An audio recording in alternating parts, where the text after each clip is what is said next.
Have you ever felt invisible in a crowded room? Have you poured your soul into something only to watch it crumble before your eyes? There's a moment in life when silence becomes deafening, when those you counted on disappear, when family becomes distant, when every opportunity seems closed. But in that emptiness, when you're stripped of everything, something extraordinary awakens within you. This isn't about defeat. This is about a man who was broken down and rebuilt stronger. Stay close, because these words might be the light you've been searching for. In a peaceful village nestled between rolling hills and flowing streams lived a young man named Daniel. Daniel was gentle-hearted, diligent, and full of dreams.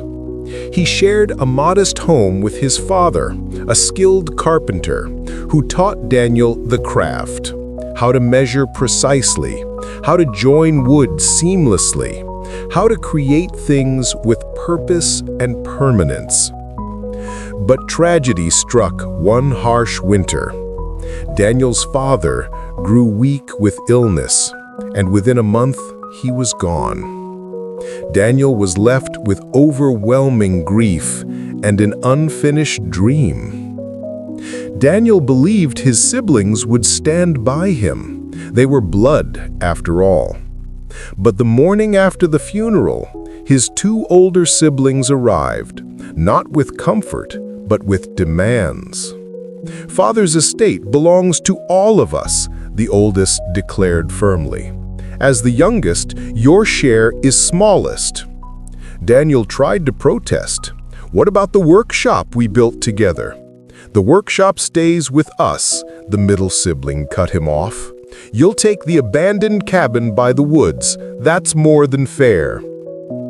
In moments, they stripped away everything: the property, the equipment, the dignity Daniel thought he'd earned. They left without a second glance. Daniel relocated to the neglected cabin at the forest's border. Rain dripped through holes in the ceiling. Walls showed deep cracks, and the silence felt suffocating. He reached out to childhood friends, hoping for support. But when they saw him empty-handed, no inheritance, no backing, no prospects, they gradually vanished. One evening at the village center, Daniel spotted them celebrating together. He approached with hope, attempting a smile. But as he drew near, their joy evaporated. One after another, they turned their backs. Daniel stood paralyzed, his heart sinking. He wondered silently, "Have I truly become invisible?" That night in his broken cabin, with barely enough fire to fight the cold, Daniel stared at the damaged walls and remembered his father. Tears streamed down his cheeks. "Father, I'm lost. I have nobody. I am nobody." Then, through the quietness, something shifted inside him.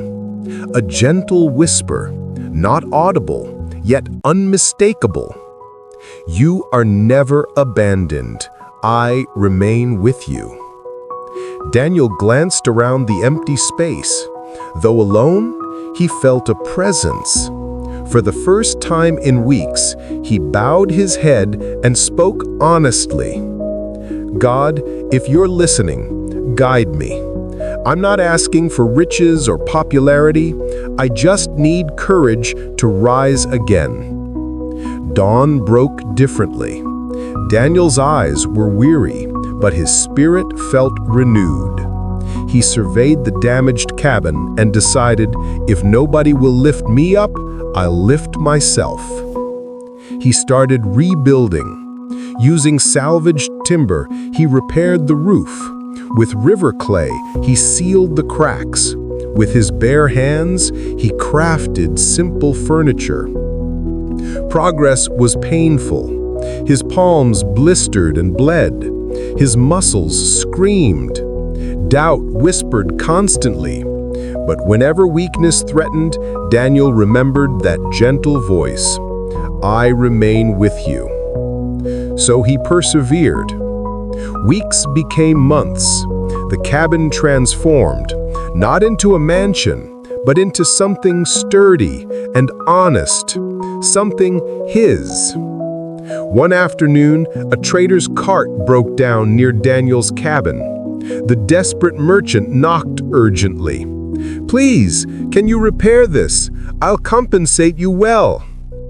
Daniel examined the damaged wheel. He lacked proper tools, but he'd learned to improvise. For hours he worked, shaping, binding, reinforcing with scrap metal from the forest. When complete, the wheel was better than original. The merchant was astounded. "Where did you learn such mastery?" Daniel reflected on his father, his betraying siblings, his absent friends. Then he answered softly, "Through solitude and faith, God became my teacher." The merchant paid generously and praised Daniel's craftsmanship across distant villages. Word traveled. A struggling farmer brought a broken tool. An elderly woman needed repairs. Newlyweds required furniture. Daniel worked with humility and excellence, not for recognition, but because isolation had taught him something profound. When you have only God, you discover your true identity.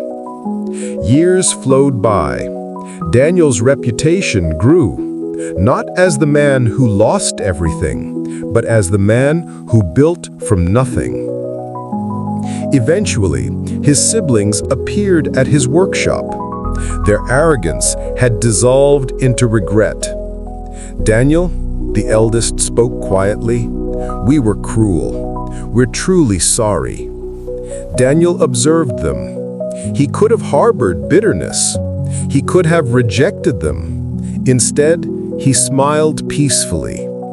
"When you abandoned me, I was terrified. But God provided what I genuinely needed: strength, direction, and inner peace." His siblings departed humbled. Daniel returned to his craft.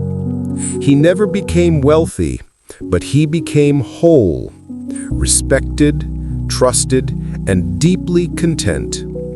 Because Daniel learned life's deepest truth: when you have no one but God, you're never truly alone. You're being prepared for something greater.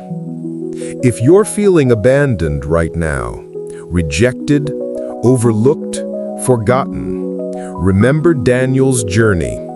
Your isolation isn't your ending. It's your beginning. When the world turns away, God moves closer. When people disappoint you, God refines you. When everything is stripped away, you discover what truly matters. You're not shattered. You're being shaped. If this resonated with you, join our Tales with English family. Every story carries wisdom. Every lesson builds a better tomorrow. Walk this path with us. May peace find you.